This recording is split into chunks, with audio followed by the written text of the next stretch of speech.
सकाळचे 7 वाजलेत. या बुलेटिनमध्ये आपल्या सगळ्यांचं स्वागत. आपण बघूयात आतापर्यंतच्या महत्त्वाच्या घडामोडींचा वेगवान आढावा. आज मंत्रिमंडळ उपसमितीची एक अत्यंत महत्त्वाची बैठक बोलावण्यात आली आहे. अवकाळी पावसामुळे राज्यातल्या शेतकऱ्यांच्या झालेल्या नुकसानाच्या संदर्भात ही महत्त्वाची बैठक आहे. मुख्यमंत्र्यांच्या उपस्थितीत दुपारी 12 वाजता वर्षा बंगल्यावर ही बैठक पार पडणार आहे. राज्यात अवकाळी पावसामुळे झालेल्या नुकसानाचे पंचनामे येत्या आठवड्याभरात पूर्ण होतील असं आश्वासन मुख्यमंत्र्यांनी दिलंय. सरकारनं केलेले पंचनामे ग्राह्य धरा असे आदेश विमा कंपन्यांना दिलेत आणि काही कारणास्तव पंचनामे होऊ शकले नाही तर शेतकऱ्यांनी फोटो काढून पाठवावेत, ते ग्राह्य धरले जातील असंही मुख्यमंत्री म्हणाले. अवकाळी पाऊस अतिवृष्टीमुळे राज्यातील शेतकऱ्यांच्या झालेल्या पीक हानीचा आढावा घेण्यासाठी राज्यात लवकरच केंद्रीय पथक पाठवणार असल्याचं आश्वासन केंद्रीय गृहमंत्री अमित शहा यांनी दिले. राज्यपालांनी गुरुवारी संध्याकाळी अमित शहा यांना फोन करून राज्यात अलीकडेच अतिवृष्टीमुळे झालेल्या पीक हानीबद्दल माहिती दिली. त्यावेळी अमित शहा यांनी केंद्रीय पथक पाठवण्याचं आश्वासन दिले. राष्ट्रवादी काँग्रेसचे अध्यक्ष शरद पवार यांनी नाशिकमधल्या शेतकऱ्यांचं सांत्वन केलं. यावेळी त्यांनी नुकसानग्रस्त शेतकऱ्यांच्या व्यथा जाणून घेत बांधावर जाऊन नुकसानग्रस्त शेतीची पाहणी केली. त्यानंतर त्यांनी पत्रकार परिषद घेऊन शेतकऱ्यांच्या या नुकसानीबद्दल त्यांना मदत करण्यात यावी अशी मागणी सरकारकडे केली. सदाभाऊ खोत यांच्याकडून नाशिकमधल्या पावसाचं नुकसान झालेल्या भागाची पाहणी सुरू आहे. ही पाहणी करत असताना त्यांच्यासमोर एका शेतकऱ्याला अश्रू अनावर झाले. वडाळा भोई गावच्या परिसरात सदाभाऊ खोत यांनी द्राक्ष बागांची पाहणी केली. गेल्या काही दिवसांपासून अवकाळी पावसानं द्राक्ष, कांदा, भाजीपाल्याची मोठ्या प्रमाणात हानी झाली आहे. येत्या 8 दिवसात पंचनामा पूर्ण करून मदत दिली जाणार असल्याची माहिती सदाभाऊ खोत यांनी दिली. परतीच्या पावसानं नाशिक जिल्ह्यातील हजारो हेक्टरवरील नगदी पिकं होत्याची नव्हती झाली. त्यामुळे या भागातला शेतकरी संकटात सापडलाय आणि याच शेतकऱ्यांना धीर देण्यासाठी राष्ट्रवादीचे नेते शरद पवार नाशिक दौऱ्यावर होते.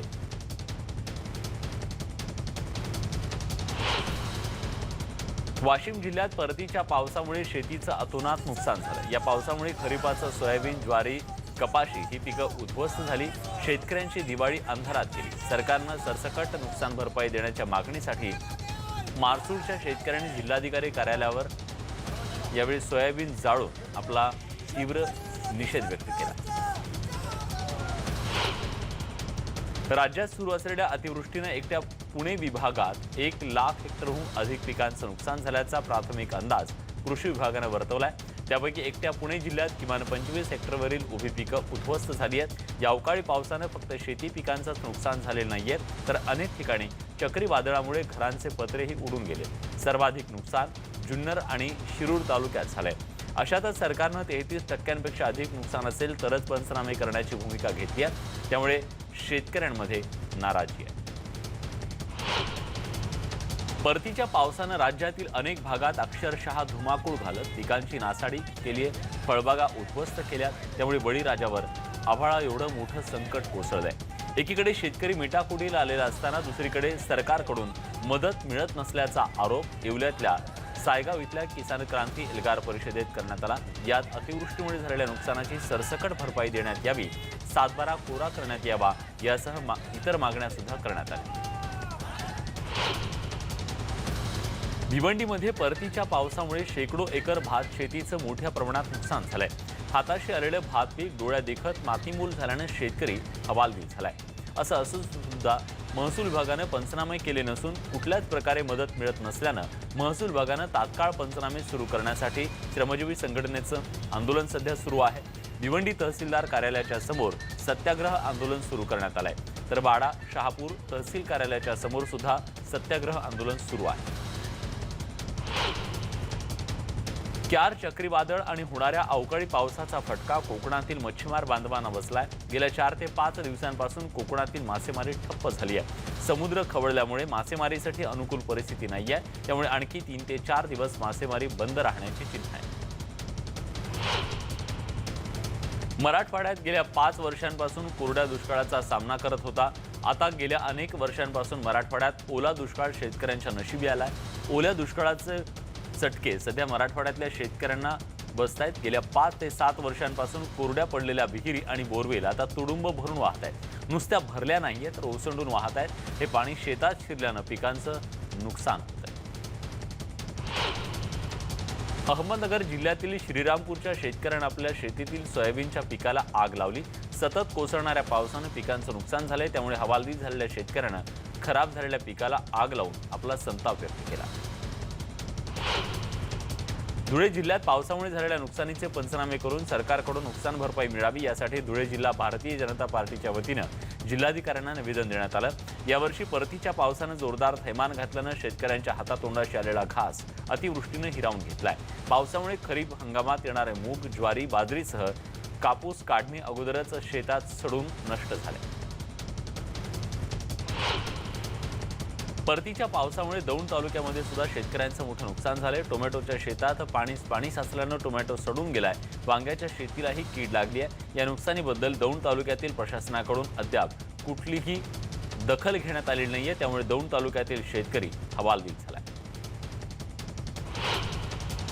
हिंगोली जिल्ह्यात यावर्षी मान्सूनोत्तर पावसामुळे पिकांचं मोठं नुकसान झालंय। जिल्ह्यात अनेक भागात अतिवृष्टी झाली।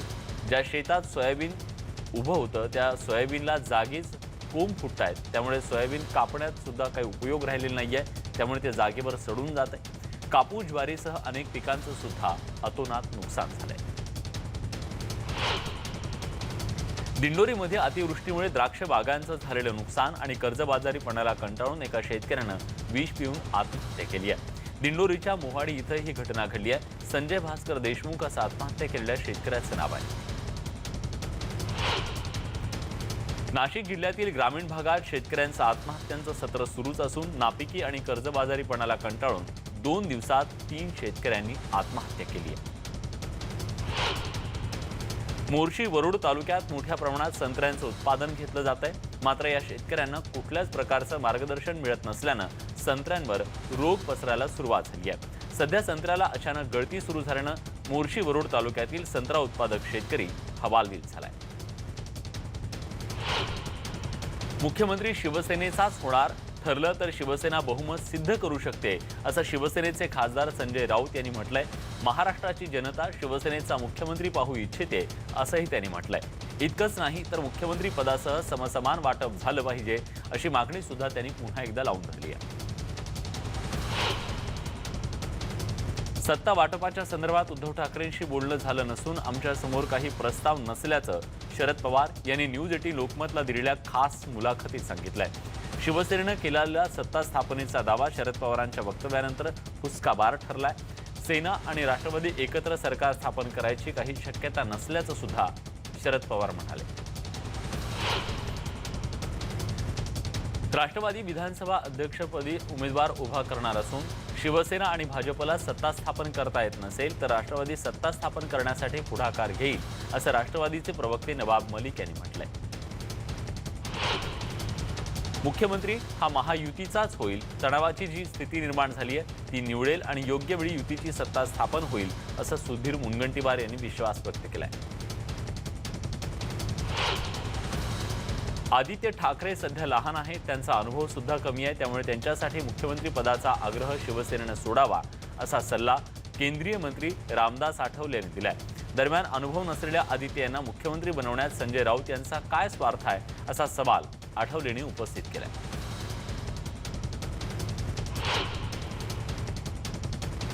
नांदेडमधील भोकरमधून विधानसभेवर गेलेले राज्याचे माजी मुख्यमंत्री अशोक चव्हाणांनी सत्तेसाठी सुरू असलेल्या युतीच्या राजकीय नाट्यावर सडकून टीका केली आहे। भाजप शिवसेना सत्तेसाठी नेमकी काय काय करतायत हे आम्ही पाहतोय, आम्ही सध्या वेट अँड वॉचची भूमिका घेतली आहे, असं अशोक चव्हाणांनी म्हटलंय।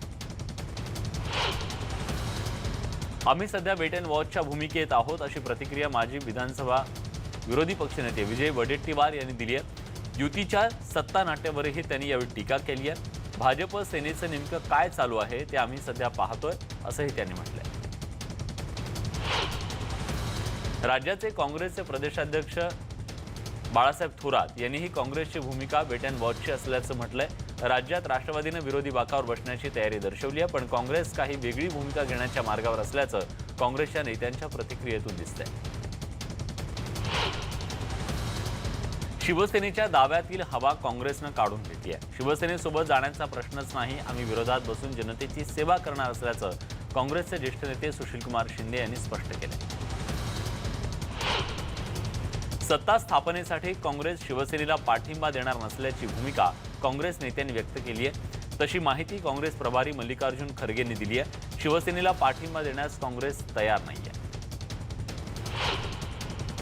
शिवसेना भाजपमध्ये सुरू असलेलं भांडण हे खोटं आणि सत्तेसाठी असून ते पुन्हा एकत्र येऊन काँग्रेसला शिव्या देतील. काँग्रेसचे नेते शिवसेनेला पाठिंबा देण्याचा विचार कसा करू शकतात, असा सवाल काँग्रेसचे नेते संजय निरुपम यांनी केलाय.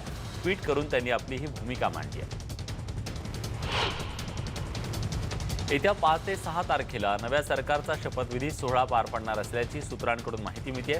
मुंबईतील वानखेडे स्टेडियमवर हा शपथविधी पार पडणार आहे. शिवसेना सोबत आली तर त्यांच्या सोबत, अन्यथा भाजपचा एकट्याचा शपथविधी पार पडण्याच्या हालचाली सुरू आहेत.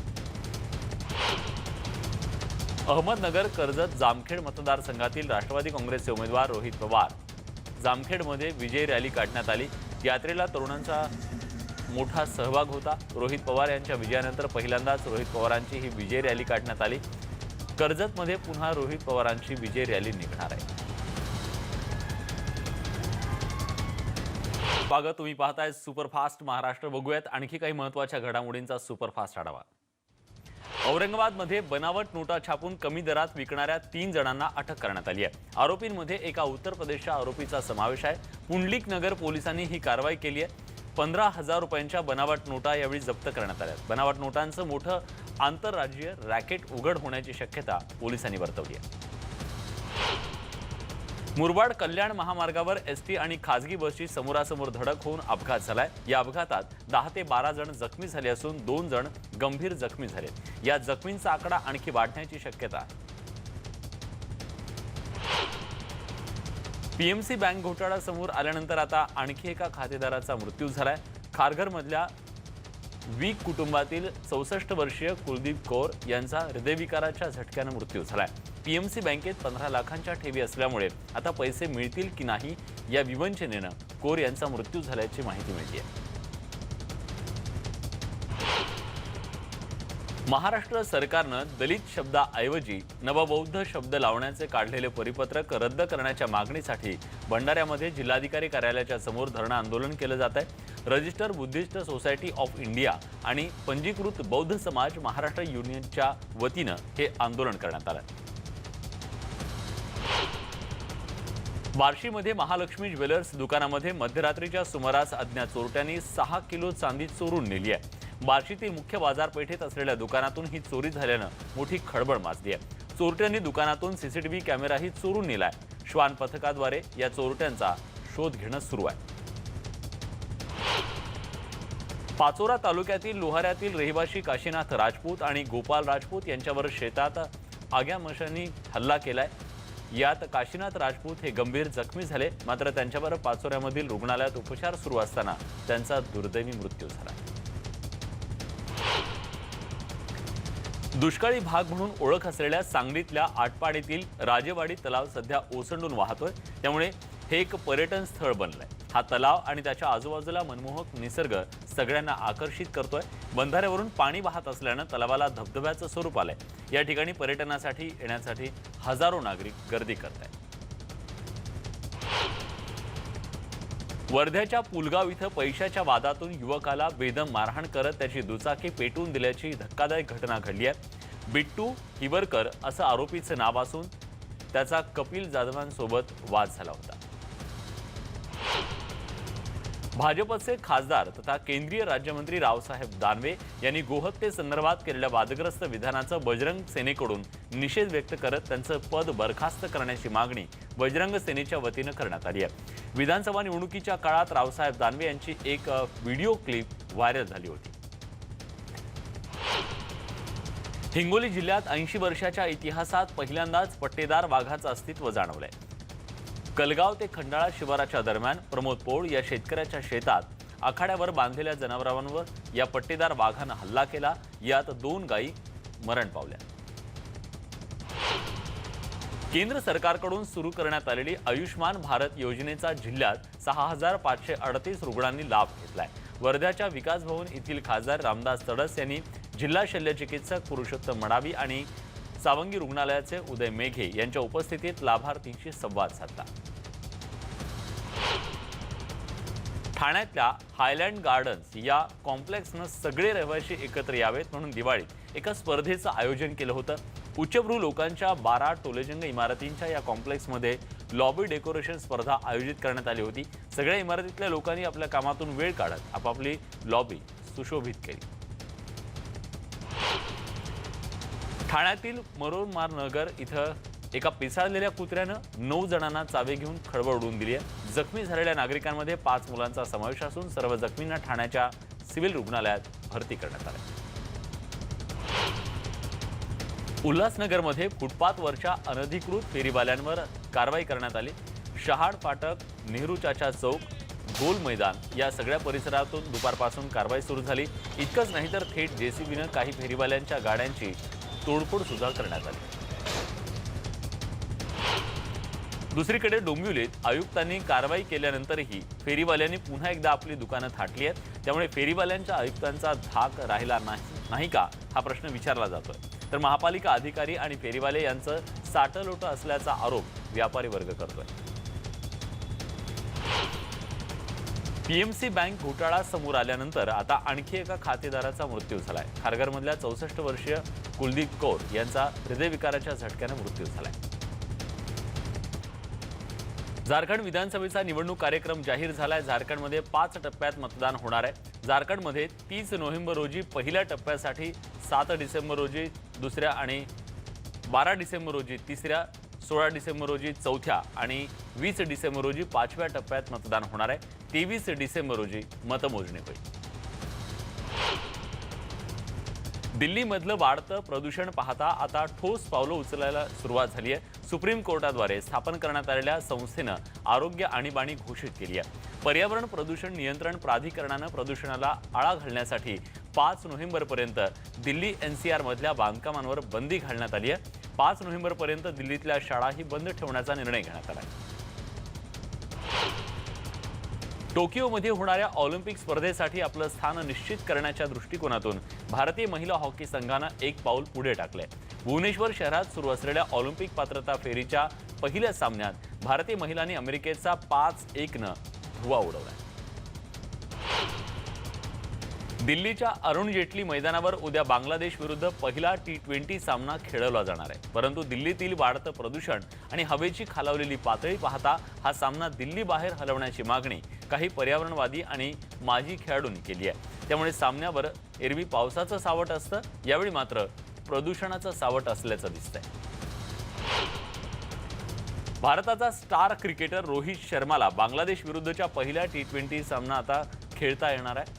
सरावाच्या दरम्यान रोहित शर्माच्या मांडीला दुखापत झाली होती।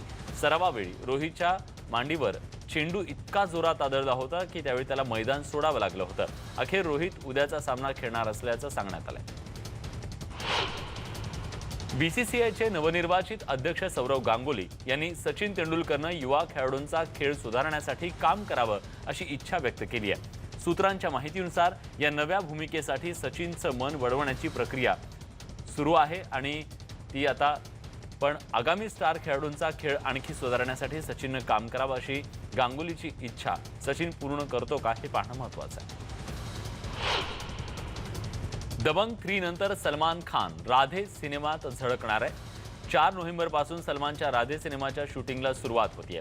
या सिनेमात रणदीप हुड्डा निगेटिव्ह रोलमध्ये दिसेल असं सांगण्यात येत आहे। सलमाननं इंस्टाग्राम अकाउंटवरून एक फोटो शेअर केलाय। यात सोहेल खान, दिशा पटानी, अतुल अग्निहोत्री, जॅकी श्रॉफ, डायरेक्टर प्रभुदेवा आणि रणदीप हुड्डा दिसत आहेत। या सगळ्या बातम्यांसोबत बुलेटिनमध्ये आपण इथेच थांबतोय। ताज्या घडामोडींसाठी बघत रहा न्यूज 18 लोकमत।